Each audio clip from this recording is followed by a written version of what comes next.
The Princess of Wales told a well-wisher she would burst into tears if she read too many sympathy cards as she and William met crowds at Sandringham today, while other senior royals fanned out across the UK to join a nation mourning their late Queen.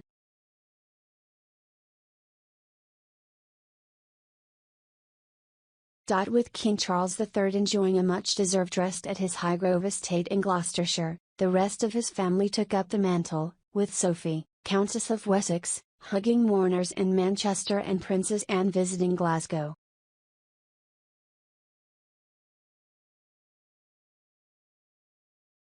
Fran Morgan, 62, spoke to Kate as she and William inspected the sea of flowers outside Sandringham.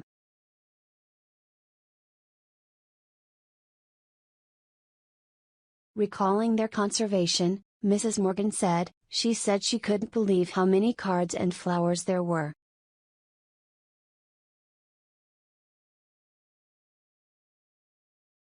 But she also said I can't read them all or I would cry. William was also heard telling a mourner he was overwhelmed by the outpouring of support.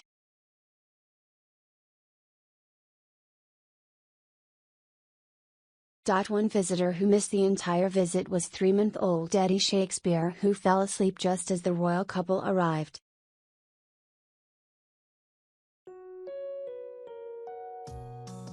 His mother Maisie, 27, from Cambridgeshire, said, I was going to wake him up and show him to Kate, but I didn't have the heart.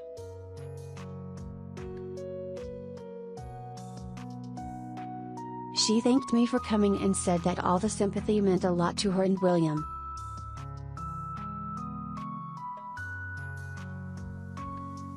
I'm glad I came, but as for Eddie, I'll just have to tell him about it when he's older.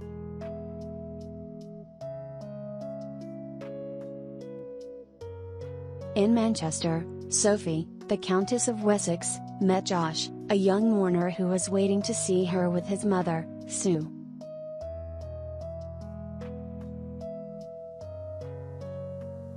Recounting the moment they met, Sue said, she just said nice to meet you, do you want me to take your flowers? Then Josh said can I have a hug?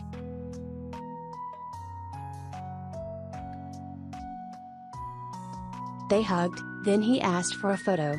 The bouquet is signed from Josh but it's got my name on it as well.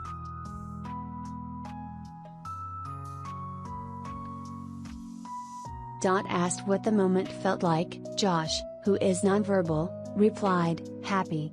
Meanwhile, in Glasgow, the Princess Royal chatted to crowds outside Glasgow city chambers.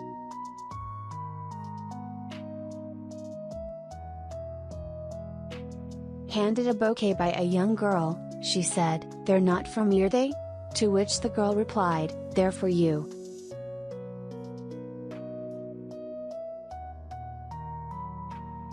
Anne, clearly touched, took the flowers and thanked her.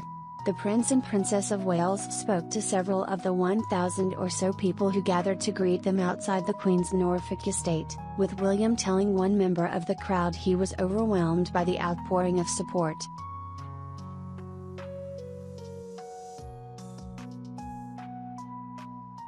Mourners have been paying their respects outside the estate's ornate Norwich gates around the clock since the Queen's death last Thursday, and have left thousands of bouquets, cards and gifts.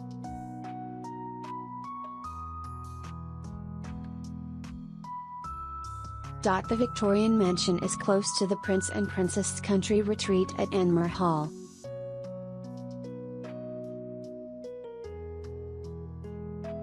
Also among the 20-deep crowd at Sandringham was retired shop owner Geoffrey Malzer, 67, and his wife Ruth, 63, who had traveled 4,000 miles from Milwaukee.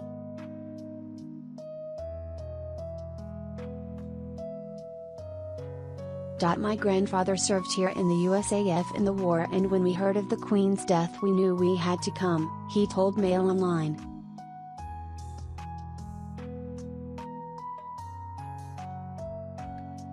People in the States love the Queen and it means a lot to us to be here.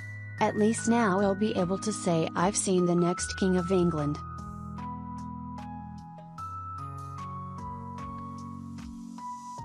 There was a brief moment of drama as the royals worked their way along the line of people when an elderly woman collapsed in the crowd behind.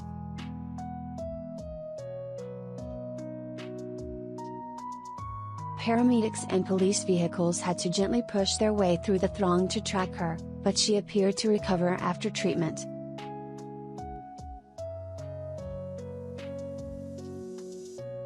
To a final round of applause, the couple left shortly after 1:15 p.m.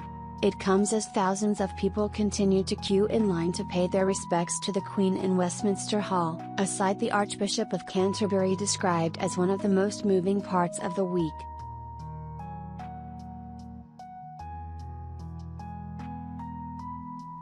Justin Welby shook hands and posed for selfies with dozens of people who were waiting to view the Queen lying in state, and performed a blessing on a 10-year-old girl.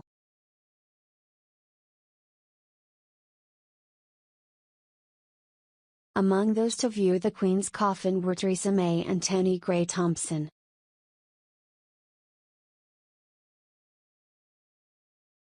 By 10 a.m. today, the queue leading up to Westminster Hall was around 3 miles long and stretched past London Bridge to HMS Belfast.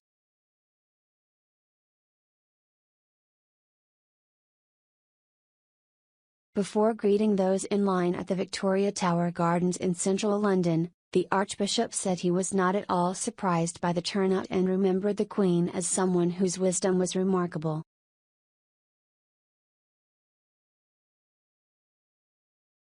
He said, "She was someone you could trust totally, completely and absolutely, whose wisdom was remarkable, whose experience, I was the seventh Archbishop of Canterbury who she would have known, who really understood things and who prayed."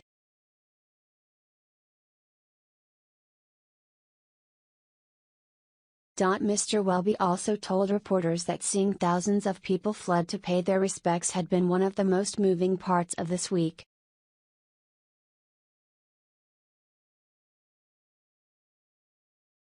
"In one sense, the people here stand for all those in the country who would like to be here and can't be," he said.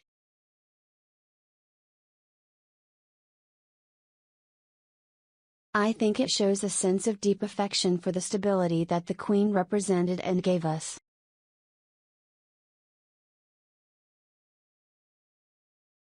Mr. Welby added that he was not in the least worried about a period of change under a new monarch and a new Prime Minister.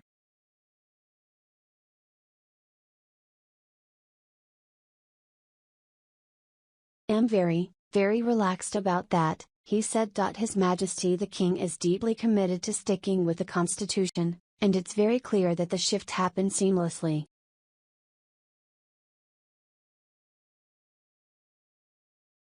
"The strength of the way this country works is seen by the fact we lost both the Prime Minister and the monarch in a week and government just goes on."